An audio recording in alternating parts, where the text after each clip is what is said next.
with this, and again, remember, you need this hand for a lot of reasons. So here's my leash. With this type of latch, you're going to use whatever you're comfortable with, finger, thumb, but you need to lift this up, okay?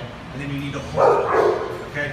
Once it's up like this, then this middle little knob will move, okay?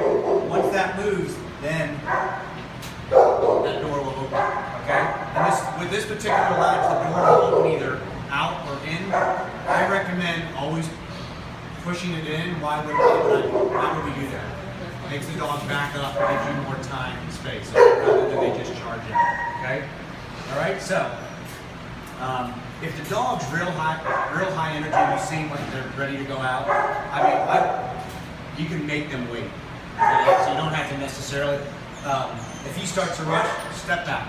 Wait till you're comfortable, okay? Make sense? All right, Alvin's a pretty good dog though, so he's not gonna give me a hard time. So now as I'm ready to open it, got my leash here, okay?